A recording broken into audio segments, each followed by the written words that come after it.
शुभम भवतु मंगलम। हम गद्य भाग में पाठ 5 में आ गए हैं और जिसका विषय है गांधी, नेहरू और यासिर अराफात। लेखक हैं भीष्म साहनी जी। 3 महान नामों से हमें पता लगता है कि तीनों के बारे में जो है इस पाठ में जानकारी दी जाएगी और लेखक का उनके साथ कैसा अनुभव रहा वो सब जो है वर्णन यहाँ लेखक के द्वारा किया जाएगा। गांधी जी के साथ लेखक का अनुभव भीष्म साहनी जी का कैसा रहा, नेहरू जी के साथ किस प्रकार उन्होंने जो है नेहरू जी का व्यवहार देखा है, यासिर अराफात के पास कैसे गए हैं, तो ये सब वहाँ उनके साथ कैसे रहे, कैसे दिन बिताए, तो सब वो व्यवहार जो है यहाँ पर दिखाया जाएगा।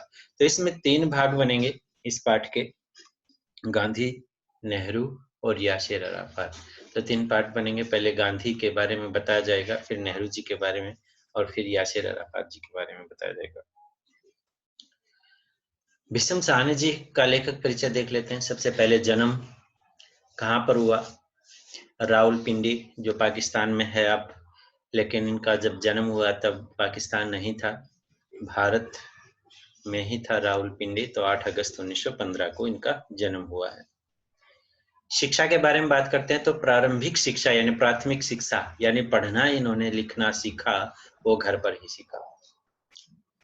सन 1937 में लाहौर गवर्नमेंट यानी गवर्नमेंट सरकारी कॉलेज था, लाहौर से अंग्रेजी में इन्होंने एमए की शिक्षा प्राप्त की और 1958 में पंजाब विश्वविद्यालय से पीएचडी की उपाधि यानी डॉक्टरेट की उपाधि इन्होंने प्राप्त कर ली। ये था उनके शिक्षा के बारे में जो जानकारी मिलती है। अब पद प्रतिष्ठा। सन 1947 में भारत पाकिस्तान के विभाजन से पहले साहनी जी यानी जब देश आजाद नहीं हुआ था उससे पहले भीष्म साहनी जी अवैतनिक बिना वेतन के शिक्षक होने के साथ साथ व्यापार भी करते थे। अर्थात जब शिक्षक थे, पढ़ाते थे तो कोई वेतन नहीं लेते थे, अपना व्यापार करते थे। अध्यापन कार्य में कार्यरत रहे यानी पढ़ाते रहे।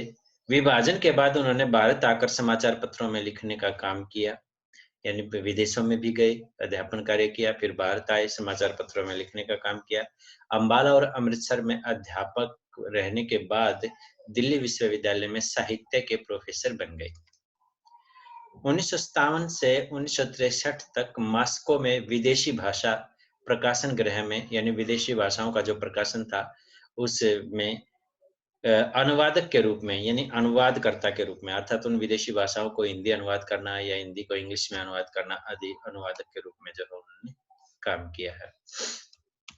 1965 से 1967 तक 2 सालों में उन्होंने नई कहानियां नामक पत्रिका का संपादन किया। एक नई कहानी नामक एक पत्रिका थी, मासिक पत्रिका, उसमें संपादन का काम इन्होंने किया। अर्थात संपादन का काम क्या होता है कि किस खबर को, किस सूचना को किस पेज पर जो है पत्रिका के आना चाहिए, ये और लेखन शोधन जो होता है वो सारा काम संपादन का होता है, तो उसका काम उन्होंने किया। वे प्रगतिशील लेखक संघ जो देश में आगे से आगे अपने लेखों के द्वारा इस विश्व को आगे बढ़ा रहे थे, ऐसा ही एक संघ था प्रगतिशील लेखक संघ। और अफ्रो एशियाई लेखक संघ, ये संघ बने थे उस समय लेखकों के, तो उन संघों से ये जुड़े रहे। 1993 से 1997 तक वे साहित्य अकादमी के कार्यकारी समिति के सदस्य रहे। साहित्यिक परिचय के बारे में बात करते हैं कि उन्होंने जो है किस विचारधारा के थे, किस प्रकार के लेख उन्होंने लिखे हैं और इसमें उनको किस किस प्रकार का सम्मान जो है दिया गया है, वो सब पढ़ते हैं। अभी तक ध्यान दे लेते हैं इनका जन्म कहाँ पर हुआ है। रावलपिंडी पाकिस्तान में हुआ है। कब हुआ है? 1915 में हुआ है। 8 अगस्त 1915 में इनका जन्म हुआ है। प्रारंभिक शिक्षा इनकी बताई जाती है कि घर पर ही हुई थी। 1937 लाहौर जो पाकिस्तान में है, लाहौर गवर्नमेंट कॉलेज था, वहां से इन्होंने अंग्रेजी सब्जेक्ट में सब विषय में एमए किया और 1958 में पंजाब विश्वविद्यालय से इन्होंने पीएचडी की जो चंडीगढ़ में अभी है। इनको पद प्रतिष्ठा के बारे में तो भारत विभाजन से पहले यानी 1947 में भारत विभाजन और भारत पाकिस्तान का विभाजन हुआ, उससे पहले क्या करते थे, अवैतनिक शिक्षक के रूप में काम करते थे और व्यापार भी करते थे। विभाजन के बाद जो है भारत में आई, यानी पाकिस्तान जो और भारत जो अलग-अलग हो गए, तो भारत में आने का अभिप्राय ये है कि ये पाकिस्तान से भारत में आए, क्योंकि यदि बात करें पाकिस्तान जब भारत से अलग हुआ था तो इसका मतलब ये पाकिस्तान में थे, तो इन्होंने भारत आ गए और आकर जो है इन्होंने समाचार पत्रों में, अखबारों में काम करना शुरू कर दिया। अम्बाला और अमृतसर में ये अध्यापक रहे हैं, पंजाब में और हरियाणा अम्बाला में। इसके बाद दिल्ली विश्वविद्यालय में आकर ये साहित्य के प्रोफेसर बन गए। 1957 से 63 तक मॉस्को में विदेशी भाषा प्रकाशन गृह यानी विदेशों में रहे, मॉस्को में रहे, वहां पर जो विदेशी भाषाओं का प्रकाशन था उसके अनुवादक के रूप में इन्होंने काम किया। 65 से 67 तक 2 सालों में इन्होंने नई कहानियां नामक एक पत्रिका थी, उसका संपादन के साथ जुड़े रहे। फिर 2 संघ थे लेखकों के, एक प्रगतिशील लेखक संघ था, एक अफ्रो एशियाई संघ था, तो इन संघों से जुड़े रहे। 93 से 97 तक वे साहित्य अकादमी के कार्यकारी समिति के सदस्य भी रहे। विषम साहनी हिंदी साहित्य में प्रेमचंद की परंपरा का, यानी जैसे प्रेमचंद हिंदी साहित्य के प्रसिद्ध लेखक रहे हैं, उसी परंपरा के अग्रणी यानी सबसे आगे लेखक माने जाते हैं। वे मानवीय मूल्यों के लिए हिमायती रहे, यानी मनुष्यों के सामाजिक मूल्य के जो हिमायत करने वाले रहे, यानी उन्हीं को जो है अपने लेखों में प्रस्तुत करते रहे। उन्होंने विचारधारा को अपने ऊपर कभी हावी नहीं होने दिया, यानी लोगों की जो विचारधारा थी समाज के, उसको अपने ऊपर हावी नहीं होने दिया। वामपंथी विचारधारा के साथ जुड़े होने के साथ-साथ वे मानवीय मूल्यों को भी, यानी सामाजिक मूल्यों को, मनुष्यों के महत्व को, समाज के धर्म के महत्व को कभी आंखों से ओझल नहीं करते थे। वे आपाधापी और उठापटक के युग में, यानी सब हड़पा जा रहा था, इधर से उधर सब जा रहे थे, तो उस युग में, उस समय में विषम साहनी का व्यक्तित्व बिल्कुल अलग था। विषम साहनी हिंदी फिल्मों के जाने-माने अभिनेता बलराज साहनी के छोटे भाई थे। बलराज साहनी ने काफ़ी फिल्में जो है डायरेक्टरेट की हैं, काफ़ी फिल्में बनाई हैं, तो उन्हीं के छोटे भाई थे। उन्हें 1975 में तमस के लिए, तमस उपन्यास है उनका, उसके लिए उनको साहित्य अकादमी पुरस्कार दिया गया और 1975 में शिरोमणि लेखक अवार्ड नाम है अवार्ड का, शिरोमणि, यानी वैसे तो शिरोमणि का सबसे श्रेष्ठ लेखक की बात आती है। 1980 में अफ्रो एशियन राइटर्स एसोसिएशन का लोटस अवार्ड, यानी जो अफ्रो एशियन संघ से जुड़े थे तो उन्होंने भी लोटस अवार्ड इनको दिया। 1983 में सोवियत लैंड नेहरू अवार्ड जो है इनको दिया गया और 1998 में भारत सरकार के द्वारा पद्म भूषण अलंकरण से विभूषित इनको किया गया। उनके उपन्यास तमस पर 1983 में एक फिल्म का निर्माण भी किया गया था, जो उन्होंने तमस नामक, जिस पर उनको पुरस्कार दिया गया था, साहित्य अकादमी पुरस्कार जो मिला था एक लेखक के लिए, जो सबसे बड़ा पुरस्कार होता है, तो उस पर एक फिल्म भी बनाई गई थी। भाषा वैशिष्ट्य की बात करें, भाषा की विशेषताओं की बात करें, तो उनकी भाषा में उर्दू शब्दों की प्रचुर मात्रा जो है वो मिलती है।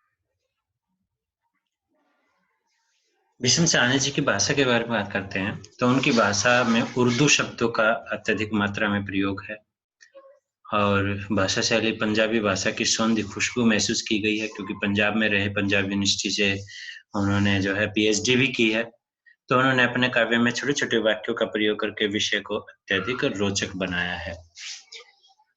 11 जुलाई 2003 को इस संसार से चल बसे हैं, यानी उनका देहावसान अर्थात मृत्यु हो गई। तो ये था लेखक परिचय, जो हमें एक बार अच्छी तरह से देख लेना है और इसको जो है अच्छी तरह से आपको कॉपी में लिखना है। ऐसे ही पॉइंट बनाए गए हैं, तो पॉइंट बना के ही लिखना है, जैसा ये है, मैं भेजूंगा उसको वैसे ही लिखना है आपको। अब हम आते हैं इसके चैप्टर में, गांधी, नेहरू और यासिर अराफात। लेखक अपने पुराने दिनों का स्मरण करते हैं कि जब गांधी जी के पास एक बार वो गए थे, तो किस प्रकार की घटनाएं वहां पर हुई और किस प्रकार गांधी जी से उनका परिचय रहा, तो उसके बारे में उन्होंने बताया है। उन दिनों मेरे भाई, यानी लेखक के भाई बलराज साहनी सेवाग्राम में रहते थे, गांधी जी का गुजरात में प्रसिद्ध आश्रम, जहां वह नई तालीम पत्रिका थी उस समय, नई तालीम, वैसे तालीम का अर्थ शिक्षा होता है, नई शिक्षा, पत्रिका के सह संपादक के रूप में काम कर रहे थे। संपादक का सहायक जो होता है, यह सन 1938 यानी 1938 के आसपास की बात है, जिस साल कांग्रेस का हरिपुरा अधिवेशन हुआ था। कांग्रेस का हरिपुरा में एक अधिवेशन हुआ था, उस समय की बात है। कुछ दिन उनके साथ बिता पाने के लिए मैं उनके पास चला गया। किसके साथ बिताने के लिए? बलराज साहनी के पास कुछ दिन बिताने के लिए वो विषम साहनी जी वहां पर चले गए। रेलगाड़ी वर्धा स्टेशन पर रुकती थी उस समय, क्योंकि ज्यादा स्टेशन होते नहीं थे, ट्रेन की इतनी ज्यादा सुविधाएं नहीं होती थी। देश आजाद होने से काफी समय की बात है, पहले की बात है। वहां से लगभग 5 मील दूर सेवाग्राम तक का फासला इक्के या तांगे में बैठकर, घोड़ा तांगे आदि जो होते हैं, तय करना होता था। तो मैं देर रात सेवाग्राम पहुंचा, यानी काफी समय हो गया था रात का। तो एक तो सड़क कच्ची थी, इस पर घुप अंधेरा यानी गहरा अंधेरा था। उन दिनों सड़क पर कोई रोशनी नहीं हुआ करती थी। अच्छा, सबसे पहले बलराज साहनी कहाँ पर रहते थे? सेवाग्राम में। सेवाग्राम क्या है? गांधी जी का उस समय आश्रम था, प्रसिद्ध स्थल था, जहाँ गांधी जी जो है सेवाग्राम में रहते थे। तो वहां पर जो है जितने भी अधिवेशन होते थे कांग्रेस के, सारे सेवाग्राम में होते थे। तो ये कब गए थे लेखक? 1938 के आसपास की बात है। और उस समय वहां पर कांग्रेस का हरिपुरा में एक अधिवेशन भी हुआ था। तो बलराज साहनी के पास कुछ दिन बिताने के लिए वो गए थे। तो गाड़ी कहाँ तक जाती है? वर्धा स्टेशन तक। उसके बाद लगभग 5 मील दूर जो है रास्ता कैसा है? कच्चा है। इक्के या तांगे पर बैठकर जो उस रास्ते को तय करना होता है। तो रात को देर से पहुंचे थे लेखक। क्यों? क्योंकि धीरे धीरे गए थे, क्योंकि वहां पर तांगा या इक्का भी जो चल रहा था वो बड़े धीरे चल रहा था, क्योंकि गहरा अंधेरा था और उन दिनों सड़कों पर लाइट वाइट की भी कोई व्यवस्था नहीं थी। रात देर तक हम बतियाते रहे, यानी बातें करते रहे। भाई ने बताया कि गांधी जी प्रातः 7 बजे घूमने निकलते हैं, अर्थात यहीं से आते हैं, जो घूमते हुए जो है जाते हैं। इधर हमारे क्वार्टर के सामने से ही वह जाएंगे। क्वार्टर जो भी मकान बलराज साहनी ने ले रखा था, वही उसी की बात की गई है। कोई भी उनके साथ जा सकता है, तुम भी मन आए तो चले जाना। मैं सकुचाया, थोड़ा सा संकुचित सा हुआ, घबराया सा कि मैं अकेला उनकी पार्टी के साथ कैसे जा मिलूं, तुम भी साथ चलो। क्यों संकुचा रहे थे? क्योंकि कभी गांधी जी के साथ उनकी बात नहीं हुई थी, और इसलिए एक प्रसिद्ध व्यक्ति थे उस समय, तो उनके साथ बातें करना, जाकर मिलना, तो ये घबराहट होती ही है। मैं तो रोज ही उन्हें देखता हूँ, भाई ने करवट बदलते हुए कहा, फिर बोला, अच्छा चलूंगा। दूसरे दिन मैं तड़के ही यानी सुबह सवेरे उठ बैठा और कच्ची सड़क पर आंखें गाड़े गांधी जी की राह देखने लगा कि गांधी जी आ रहे हैं कि नहीं आ रहे। 7 बजे यानी बिल्कुल 7 बजे आश्रम का फाटक लांग कर गांधी जी अपने साथियों के साथ सड़क पर आ गए थे। उन पर नजर पड़ते ही मैं पुलक उठा, अत्यधिक प्रसन्न हो गया। पुलक उठना, प्रसन्नचित होना। गांधी जी हूबहू यानी वैसे के वैसे लग रहे थे जैसे उन्हें चित्रों में देखा था, यानी अखबारों में या पत्रिकाओं में देखा था। यहाँ तक कि कमर के नीचे से लटकी घड़ी भी, यानी एक घड़ी रखते थे, जेब घड़ी, उसको कमर के धोती के ऐंठ में ही लटकाए रहते थे। तो वो भी ऐसा लगता है जैसे जानी पहचानी हो, परिचित सी लगती थी, जानी पहचानी सी लगती थी। बलराज अभी भी बेसुध सो रहे थे, यानी शुद्ध बुद्ध खोकर निश्चिंत होकर सो रहे थे। हम रात देर तक बातें करते रहे। मैं उतावला हो रहा था, जल्दबाजी करना आखिर मुझसे न रह गया और मैंने झिंझोड़ कर उसे जगाया। यानी वो सो रहे थे तो उनको हिला डुला कर जो है जगाने का प्रयास किया। उठो यार, गांधी जी तो आगे भी निकल गए, भीषम साहनी ने अपने भाई से कहा। मैंने तो कहा था तुम अपने आप चले जाना। बलराज आंखें मलते हुए उठ बैठे। मैं अकेला कैसे जाता? जिस समय हम बाहर निकले, गांधी जी की पार्टी काफी दूर जा चुकी थी, क्योंकि काफी तेज तेज सुबह घूमने निकलते थे। तो जब तक बलराज साहनी को उठाया भीषम साहनी जी ने, तो तब तक वो काफी आगे निकल गए। चिंता नहीं करो, हम उनसे जा मिलेंगे और वापस पर तो उनके साथ आना ही है, यानी वापसी आएंगे तो उनके साथ आएंगे ही। आखिर हम कदम बढ़ाते कुछ देर में उनसे जा मिले। गांधी जी ने मुड़कर देखा, भाई ने आगे बढ़कर मेरा परिचय कराया। मेरा भाई है, कल ही रात पहुंचा है। अच्छा, इसे भी घेर लिया, अर्थात जैसे आप खुद अपने काम में इसको भी घेर लिया। गांधी जी ने हंसकर कहा, नहीं बापू, यह केवल कुछ दिन के लिए मेरे पास आया है। गांधी जी ने मुस्कुराकर मेरी ओर देखा और सिर हिला दिया। अच्छा ठीक है। मैं साथ चलने लगा। गांधी जी के साथ चलने वाले लोगों में से मैंने 1-2 को पहचान लिया, यानी कभी-कभी विषम साहनी के साथ वो मिले हुए थे। डॉक्टर सुशीला नैयर थीं और गांधी जी के निजी सचिव महादेव देसाई थे। तो मैं कभी आस-पास देखता, कभी नज़र नीचे किए ज़मीन की ओर, गांधी जी की धूल भरी चप्पलों की ओर देखने लगता। धूल से सनी हुई चप्पल जो है, मैं गांधी जी से बात करना चाहता था, पर समझ में नहीं आ रहा था कि क्या कहूँ, यानी बात प्रारंभ कैसे करूँ? फिर सहसा यानी अचानक मुझे कुछ सूझा, यानी कोई बात जो है सूझी। आप बहुत साल पहले हमारे शहर रावलपिंडी में आए थे, क्योंकि रावलपिंडी में उनका जन्म हुआ था जो पाकिस्तान में है, तो वहीं रहने वाले थे लेखक। मैंने कहा गांधी जी रुक गए, यानी जैसे ही रावलपिंडी का नाम लिया गांधी जी रुके। उन्होंने मेरी ओर देखा और उनकी आंखों में चमक सी आ गई और मुस्कुराकर बोले, याद है, मैं कोहाट जगह का नाम है, रावलपिंडी गया था। मिस्टर जॉन कैसे हैं? यानी रावलपिंडी में मिस्टर जॉन रहते थे, उनके बारे में पूछा। मैंने जॉन साहब का नाम सुन रखा था। वे हमारे शहर के जाने माने बैरिस्टर थे, वकील थे, मुस्लिम सज्जन थे। संभवतः गांधी जी उनके यहाँ ठहरे होंगे, यानी जब वो रावलपिंडी गए होंगे तो ये संभव है कि जो जाने माने बैरिस्टर थे मिस्टर जॉन, तो उनके वहाँ ठहरे होंगे। फिर सहसा ही गांधी जी के मुंह से निकला, अरे मैं उन दिनों कितना काम कर लेता था, कभी थकता ही नहीं था। क्योंकि जिस समय की बातें हैं, वृद्ध थे गांधी जी। हमसे थोड़ा ही पीछे महादेव देसाई मोटा सा लठ उठाए चले आ रहे थे। कोहाट और रावलपिंडी का नाम सुनते ही आगे बढ़ आए और उस दौर से जुड़ी अपनी यादें सुनाने लगे। महादेव देसाई जी जो है, वो कोहाट और रावलपिंडी का नाम सुनते ही तुरंत आगे आए, क्योंकि उनका जो है विषय था। और एक बार जो सुनाना शुरू किया तो आश्रम के फाटक तक सुनाते चले गए, अर्थात उसी विषय पर बात करते चले गए। महादेव देसाई जी निजी सचिव जो गांधी जी के थे। किसी किसी वक्त गांधी जी बीच में हंसते हुए कुछ कहते, वे बहुत धीमी आवाज में बोलते, लगता अपने आप से बातें कर रहे हो, अपने साथ ही विचार विनिमय कर रहे हो, अर्थात अपने साथ ही विचारों का आदान प्रदान। विचार विनिमय क्या होता है? विचारों का आदान प्रदान कर रहे हो। उन दिनों को स्वयं भी याद करने लगे हैं, यानी उन दिनों को खुद ही अपने आप याद करने लगे। शीघ्र वे सब आश्रम के अंदर चले जा रहे थे। मैं सेवाग्राम में लगभग 3 सप्ताह तक रहा। लेखक का समय 3 सप्ताह तक था, लगभग 20-21 दिन। अक्सर ही प्रातः उस टोली के साथ हो लेता, इन उस टोली के प्रातः जो घूमने आते थे 7 बजे, गांधी जी की टोली उसके साथ हो लेता था और शाम को प्रार्थना सभा में जा पहुंचता। शाम को गांधी जी के आश्रम में प्रार्थना सभा होती थी, वहीं जाने की बात यहाँ विषम साहनी जी ने कहा है। तो आश्रम सभा में कैसी होती थी, क्या-क्या था, वो ध्यान रखना है। सभी आश्रमवासी तथा कस्तूरबा गांधी जी की पत्नी एक और को पलथी मारे और दोनों हाथ गोद में रखे बैठी होती और बिल्कुल मेरी माँ जैसी लगती थी। यानी कस्तूरबा माँ के जो गांधी जी की पत्नी थी, उनका हाव-भाव ऐसा लगता जैसे विषम साहनी जी की माँ ही बैठी हो। उन दिनों एक जापानी भिक्षु, यानी जापान से आया हुआ बौद्ध भिक्षु किसे बोलते हैं? जो बौद्ध धर्म को मानते हैं और भिक्षा करके ही जीवन यापन करते हैं। अपने चीवर वस्त्रों में, गिरवे वस्त्र जो होते हैं, एक साधु के जो वस्त्र होते हैं, गांधी जी के आश्रम की प्रदक्षिणा करता था।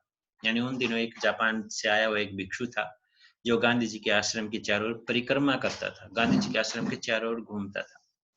लगभग मील भर के घेरे में, किलोमीटर के 1.25 किलोमीटर, 1.5 किलोमीटर के आसपास, बार-बार अपना गांग बजाता हुआ आगे बढ़ता। गांग एक बजाने का बाजा होता है, जिसके अंदर एक डोरी होती है, रस्सी सी होती है और वो बजाता हुआ निकलता है। गांग की आवाज हमें दिन में अनेक बार, क्योंकि परिक्रमा करता था, नजदीक आता था, दूसरी बार फिर आवाज सुनती, कभी एक ओर से होती, कभी दूसरी ओर से सुनाई देती रहती। उसकी प्रदक्षिणा प्रार्थना के वक्त समाप्त होती है, अर्थात शाम के समय प्रार्थना सभा के समय ही वो परिक्रमा समाप्त करता था। जब वह प्रार्थना स्थल पर पहुंचकर बड़े आदर भाव से गांधी जी को प्रणाम करता, नमस्कार करता और एक ओर बैठ जाता था। ये था एक जापानी भिक्षु किस प्रकार जो है गांधी जी के आश्रम की परिक्रमा करता था। और जापानी भिक्षु क्या करता था, तो उसके बारे में बताया गया है कि उसके वस्त्र कैसे थे, चीवर वस्त्र थे, गिरवे वस्त्र थे और मील भर के घेरे में वो प्रदक्षिणा करता था, अपनी गांग बजाता हुआ आगे बढ़ता था। कभी गांग की आवाज हमें दिन में, कह रहे हैं लेखक, कई बार सुनाई देती थी, तो कभी इधर तो कभी दूसरी ओर से सुनाई देती थी, क्योंकि आश्रम के चारों ओर परिक्रमा करता था। और उसकी परिक्रमा कब समाप्त होती थी? प्रार्थना सभा के समय समाप्त होती थी। और जब वो प्रार्थना सभा में पहुंच जाता था तो बड़े आदर भाव से गांधी जी को नमस्कार करता था और फिर उस सभा में एक तरफ बैठ जाता था। उन्हीं दिनों में सेवाग्राम में अनेक जाने माने देशभक्त देखने को मिले, अर्थात देशभक्त लोग क्योंकि गांधी जी के पास इकट्ठे होते थे, देश को आजाद कराना था। पृथ्वी सिंह आजाद आए हुए थे, जिनके मुंह से वह सारा किस्सा सुनने को मिला, कैसे उन्होंने यानी पृथ्वी सिंह आजाद ने कैसे हथकड़ियों समेत भागती रेलगाड़ी से छलांग लगा दी थी। यानी अंग्रेज जो है पृथ्वी सिंह आजाद को पकड़ के काला पानी आदि ले जाते थे भारतीय देशभक्तों को, तो किस प्रकार वो चलती रेलगाड़ी से उसने छलांग लगाई थी, हथकड़ियों समेत, अर्थात हाथों में हथकड़ी थी तब भी उसने चलती रेलगाड़ी से छलांग लगा दी थी और वह अंग्रेजों के चंगुल से निकलने में सफल हो गए थे। और फिर गुमनाम रहकर, अर्थात किसी को पता नहीं कि पृथ्वी सिंह जी कहाँ रह रहे हैं, कई सालों तक एक जगह अध्यापन कार्य करते रहे, अर्थात पढ़ते रहे। उन्हीं दिनों वहां पर मीराबेन थी, खान अब्दुल गफ्फार खां आए हुए थे, कुछ दिन के लिए राजेंद्र बाबू भी आए थे, राजेंद्र प्रसाद जी। उनके रहते यह नहीं लगता था कि सेवाग्राम दूर पार का कस्बा हो, अर्थात सेवाग्राम कहीं एक ग्रामीण क्षेत्र से दूर एक छोटा सा कस्बा हो, यानी बिल्कुल ऐसा लगता था जैसे यही सब जो है एक गांव सा जो है वहां पर बना हुआ था, दूर नहीं लग रहा था वो। एक दिन दोपहर के समय मैं आश्रम के बाहर निरुद्देश्य बिना किसी उद्देश्य के टहल रहा था, जब सड़क के किनारे खोखे के पीछे से अजीब सी आवाज सुनाई दी। लकड़ी का एक खोखा होता है जो दुकान आदि बनाने के लिए लोग बना लेते हैं, वैसा एक लकड़ी का बना खोखा था और वो सड़क के किनारे था वो खोखा।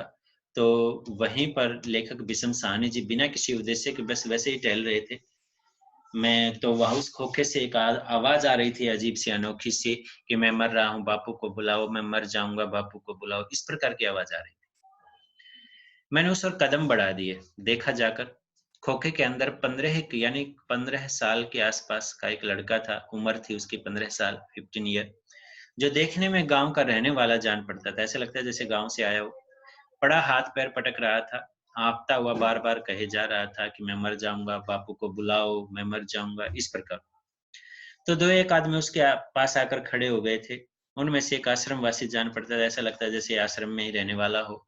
तो अरे कुछ बता दो तो मैं, क्या हुआ, वैद्य को बुलाएं यानी डॉक्टर को बुलाएं, बापू को बुलाओ, लड़का बार बार यही दोहरा रहा था। यानी जब आश्रम वासी ने कहा कि किसी डॉक्टर को बुलाएं तो वैद्य को बुलाएं, तो फिर भी वो बापू को ही बुला रहा था। बापू नहीं आ सकते, जरूरी मीटिंग चल रही है, उसने ऐसा जवाब दिया। पर लड़का बार बार यानी बराबर चिल्लाए जा रहा था और हाथ पांव पटक रहा था कि बापू को बुलाओ, यानी रोए जा रहा था लगातार। इतने में मैंने आंख उठाकर देखा तो गांधी जी चले आ रहे थे। दोपहर का वक्त था, यानी जब गांधी जी मीटिंग छोड़कर आए उस समय दोपहर थी, यानी काफी धूप थी, और वह अपने नंगे बदन पर खादी की हल्की सी चादर ओढ़े मैदान लांग रहे थे, यानी आश्रम का जो मैदान था, खुला मैदान, उसको लांग कर वहां पर आ रहे थे। आ गए बापू, आ रहे हैं, आश्रम वासी ने कहा, जिस पर लड़का ऊंचा ऊंचा चिल्लाने लगा, और ज्यादा चिल्लाने लगा, बापू मैं मर रहा हूं, मैं मर जाऊंगा, और दाएं बाएं सिर झुलाने लगा, अर्थात इधर उधर सिर हिलाने लगा। गांधी जी उसके पास आकर खड़े हो गए, उसके फूले हुए पेट की ओर उनकी नजर गई, उस पर हाथ फेरा और बोले कि ईख पीता रहा, ईख का अर्थ गन्ने का रस, गन्ने का रस पीता रहा, और इतने ज्यादा पी गया तो पागल, अर्थात इतना ज्यादा पी गया कि अब जो है हजम नहीं हो रहा, अर्थात तेरा पेट फूल गया। कुछ देर तक तो गांधी जी उसके फूले हुए पेट पर हाथ फेरते रहे, फिर उन्होंने सहारा देकर उनको उठाया और बोले, इधर नीचे उतरो और मुंह में उंगली डालकर कह कर दो, यानी उल्टियां कर दो, चलो, और कहते हुए हंस पड़े। यानी उस बच्चे को उठाकर और बाहर लाए, नीचे उतारा खोखे से, और उस मुंह में उंगली डालकर कह करने के लिए, अर्थात उल्टी करने के लिए कहा। तो पागल है, अर्थात इतनी ज्यादा ईंक पी गया, यानी रस पी गया गन्ने का। लड़का हाय हाय करता हुआ नीचे उतरा, नाली के किनारे बैठ गया। गांधी जी उसकी पीठ पर हाथ रखे झुके रहे, अर्थात उसको पीठ पर हाथ रखने का मतलब उसको सहारा देकर के उल्टी करो, कह करो। थोड़ी देर में उसका पेट हल्का हो गया और वह आंफता हुआ बैठ गया। अब इधर खोखे में आकर लेट गया, कुछ देर चुपचाप लेटा रहा, कुछ देर गांधी जी भी वहीं खड़े रहे, और फिर आश्रमवासी जो कोई वहां पर खड़ा था उसको एक हिदायत देकर, कोई सलाह देकर जो है मुड़ कर गए, और हंसते हुए तो पागल है कहकर मैदान पार करने लगा, वापस आश्रम में चले गए। यहाँ से एक क्वेश्चन भी बनता है, एक प्रश्न बनता है कि किस प्रकार गांधी जी का व्यक्तित्व एक लड़के के प्रति जो है वो दिखाया गया है कि गांधी जी ने एक लड़का जो हाँफ रहा था, तो गांधी जी का व्यवहार उसके प्रति कैसा था। तो वो सब यहाँ बातें आती हैं कि एक लड़का था, जब लेखक निरुद्देश्य से, बिना किसी उद्देश्य से टहल रहा था, तो एक लकड़ी के खोखे से आवाज आ रही थी, मुझे बचाओ, मैं मर रहा हूँ, गांधी जी को बुलाओ, ये सब था। वहाँ एक आश्रमवासी ने उसको कहा भी कि गांधी जी जरूरी मीटिंग में है, तो ये बातें आपको याद रखनी है। तो कुछ देर के बाद गांधी जी मैदान लांग कर तुरंत आए, फाटक लांग कर पहुंचे और उस बच्चे के फूले हुए पेट को देखकर कहा कि तू तो पागल है, तू इतना ही तो ईंख पीता रहा। तो उसको सहारा दिया, खोखे से नीचे उतारा और तय करने के लिए कहा। कुछ देर गांधी जी उसकी पीठ पर हाथ रखे खड़े रहे, झुके रहे और कुछ देर में उसका पेट हल्का हो गया। तो ये सब बातें हैं और आंकता हुआ जो है लड़का, वो बच्चा बैठ गया और एक आश्रमवासी को हिदायत देकर वापस चले गए। ये बातें याद रखनी है। गांधी जी के चेहरे पर लेश मात्र भी, अर्थात थोड़ा सा भी अक्षोभ का भाव, यानी किसी प्रकार के विरोधी हाव भाव जो है नहीं थे। वे हंसते हुए चले गए थे, यानी हंसते हुए चले गए। हर दिन प्रातः जिस कच्ची सड़क पर वे घूमने निकलते, उसके एक सिरे पर एक कुटिया थी। यानी हर दिन जिस सड़क से जाते थे, एक तरफ जो एक झोपड़ी सी थी, जिसमें एक रुग्ण यानी बीमार व्यक्ति रहते थे। संभवतः वह दिक के मरीज थे, कोई बीमारी जो है लंबी चलने वाली। गांधी जी हर दिन उसके पास जाते और उसके स्वास्थ्य के बारे में पूछताछ करते थे। उनका वार्तालाप गुजराती भाषा में, अर्थात जब वो बातचीत करते थे तो गुजराती भाषा में करते थे। मैं समझता हूँ कि गांधी जी की देख रेख में उसका इलाज चल रहा था और यह गांधी जी का रोज का नियम था, अर्थात प्रतिदिन गांधी जी का यही नियम था। अर्थात उस रुग्ण व्यक्ति को गांधी जी प्रतिदिन जो है देखते थे। जब भी वो आश्रम से बाहर निकलते थे तो गुजराती में उनसे बातचीत करते थे।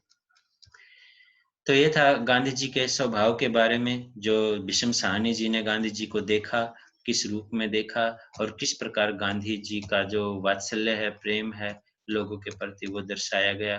तो ये सब हमने गांधी जी के बारे में पढ़ा है। अब आते हैं हम जवाहरलाल नेहरू जी के से, जो विषम साहनी जी का परिचय रहा, तो उसके बारे में बताया गया है।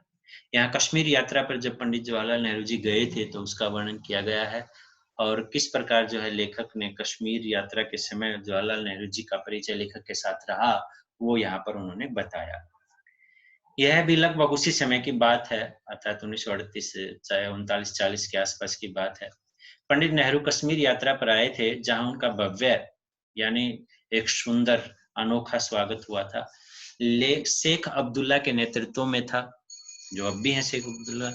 तो क्योंकि जम्मू कश्मीर में ज्यादातर शासन शेख अब्दुल्ला का ही रहा है, तो उन्हीं के नेतृत्व में जो है वो चल रहा था, नेता वही थे उसी समय।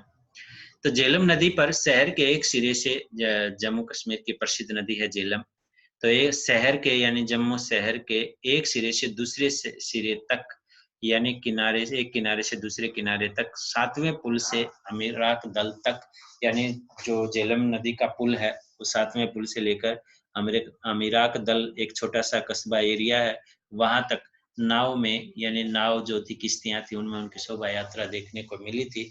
जब नदी के दोनों ओर हजारों हजार कश्मीर निवासी अदम्य उत्साह के साथ उनका स्वागत कर रहे थे। एक अनोखे उत्साह से, बड़े उत्साह से जो है उनका स्वागत कर रहे थे। अद्भुत दृश्य था, एक अनोखा दृश्य था यह।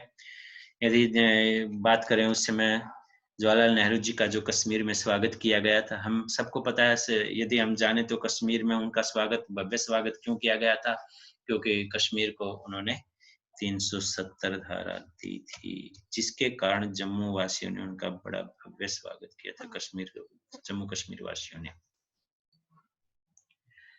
इस अवसर पर नेहरू जी को जिस बंगले में ठहराया गया था, वह मेरे फुफेरे भाई यानी बुआ के फूफा के लड़के थे, उनके साथ जो है उनके घर पर था।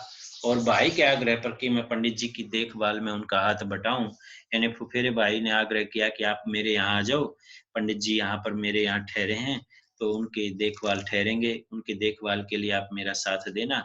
मैं भी उस बंगले में पहुंच गया था। दिन भर तो पंडित जी स्थानीय नेताओं के साथ, यानी आसपास के जो नेता थे उनके साथ जगह जगह घूमते रहे। विचार विमर्श यानी बातचीत उनसे करते रहे, बड़े व्यस्त रहते। पर शाम को जब बंगले में खाने पर बैठते तो और लोगों के साथ मैं भी जा बैठता, यानी और लोग जो आते थे बैठते थे उनके साथ वो भी बैठ जाते थे। उनका वार्तालाप सुनता। नेहरू जी को नजदीक से देख पाने का मेरे लिए यह सुनहरा मौका था, यानी इससे पहले नेहरू जी को उन्होंने इतनी नजदीक से नहीं देखा था। उस रोज खाने की मेज पर बड़े लब्ध प्रतिष्ठ यानी जो मुश्किल से प्राप्त होने वाले सम्मानित लोग हैं वो सब बैठे थे। शेख अब्दुल्ला खान, अब्दुल गफ्फार खान, श्रीमती रामेश्वरी नेहरू, उनके पति आदि। तो बातों बातों में कहीं धर्म की चर्चा चली, यानी खाने की मेज पर टेबल पर बैठे थे तो ये लोग जो है उस समय प्रसिद्ध लोग उस समय के वो सारे उस टेबल पर बैठे थे और बातों बातों में धर्म की चर्चा चल गई। तो रामेश्वरी नेहरू और जवाहरलाल नेहरू के बीच बहस यानी विवाद छिड़ गया। एक बार तो जवाहरलाल बड़ी गर्मजोशी के साथ तनिक तुनक कर थोड़ा सा क्रोधित होकर बोले कि मैं भी धर्म के बारे में कुछ जानता हूँ। रामेश्वरी चुप रही। शीघ्र ही जवाहरलाल नेहरू ठंडे पड़ गए, शांत हो गए और धीरे से बोले, आप लोगों को एक किस्सा सुनाता हूँ, यानी धर्म के बारे में तो मैं भी जानता हूँ, कहीं आप इतनी बातें धर्म के बारे में कर रहे हैं तो क्या मुझे धर्म के बारे में जानकारी नहीं है? मैं भी जानता हूँ धर्म के बारे में। और उन्होंने फ्रांस के विख्यात लेखक अनातोले फ्रांस द्वारा लिखित एक मार्मिक कहानी, फ्रांस के प्रसिद्ध लेखक थे अनातोले, उनके द्वारा लिखा गया एक मार्मिक कहानी है, वो जवाहरलाल नेहरू जी ने सुनाई। कहानी इस तरह है कि पेरिस शहर में एक गरीब बाजीगर जो अपने नाटक करता है, अपने नृत्य करता है, योगा करता है, वो ऐसा नाटककार होता है, नाटक करने वाला, जो तरह तरह के करतब दिखाकर अपना पेट पालता था, यानी अलग अलग तरह के करतब करता था और पेट पालता था। और इसी व्यवसाय में उसकी जो जवानी है वो निकल गई थी, अब बूढ़ा हो गया था और अब बड़ी उम्र का हो चला था, यानी उम्र काफी हो गई थी उसकी। क्रिसमस का पर्व था, त्योहार था। पेरिस के बड़े गिरजे में पेरिस निवासी यानी गिरजाघर जो होता है ईसाइयों का, जैसे हमारे मंदिर होते हैं, तो पेरिस निवासी थे, सजे धजे, हाथों में फूलों के गुच्छे और तरह तरह के उपहार लिए हुए, माता मरियम को श्रद्धांजलि अर्पित करने के लिए गिरजाघर में जा रहे थे। माता मरियम की जो तस्वीर होती है जिसकी प्रार्थना करते हैं ईसाई लोग। गिरजे के बाहर गरीब बाजीगर हताश सा खड़ा था, उदास था, क्योंकि वह इस पर्व में भाग नहीं ले सकता था। न तो उसके पास माता मरियम के चरणों में रखने के लिए कोई तोहफा था, कोई भेंट थी, और न ही उस फटे हाल को कोई, यानी जिसके कपड़े फटे हुए हों, जो बूढ़ा हो, इस प्रकार कोई गिरजे घर में अंदर घुसने भी नहीं देगा। सहसा उसके मन में यह विचार कौंध आया, यानी अचानक उसके मन में एक विचार आया कि मैं उपहार तो नहीं दे सकता, पर मैं माता मरियम को अपने कर्तव्य दिखाकर उसकी अभ्यर्थना यानी प्रार्थना तो कर सकता हूँ। यही कुछ है जो मैं भेंट कर सकता हूँ, अर्थात मेरे पास कोई कीमती वस्तु नहीं है, उपहार नहीं है, भेंट नहीं है, फिर भी मेरे पास एक कला है, कम से कम उस कला को दिखाकर तो मैं उनकी प्रार्थना कर सकता हूँ, अभ्यर्थना कर सकता हूँ। यही कुछ है, सोचा उसने कि जो जिसको मैं जो है माता मरियम को भेंट कर सकता हूँ। ये सब विचार उसके मन में आए। जब श्रद्धालु चले गए और गिरजा खाली हो गया तो बाजीगर चुपके से अंदर घुस जाता है, यानी वो नट जो नाटक करने वाला है, कपड़े उतारकर पूरे उत्साह के साथ उसने अपने करतब दिखाने लगा, यानी जैसे भी कोई भी पहलवान है और है वर्जिश करने वाला है तो अपने जो है करतब दिखाता है।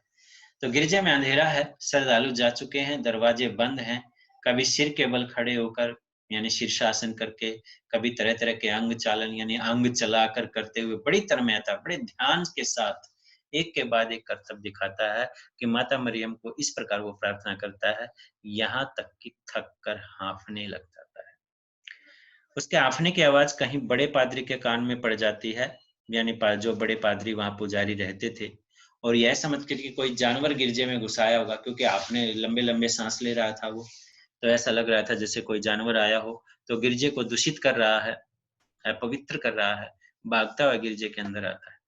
उस वक्त बाजीगर सिर के बल खड़ा था, सिर के बल का मतलब शीर्षासन, और अपने सबसे चहेता कर्तव्य बड़ी तन्मयता से, जो उसका सबसे कठिन और मुश्किल और जो जिसको वो चाहता था ऐसा कर्तव्य जिसको सबसे अच्छा पसंद करता था, बड़े ध्यान से दिखा रहा था।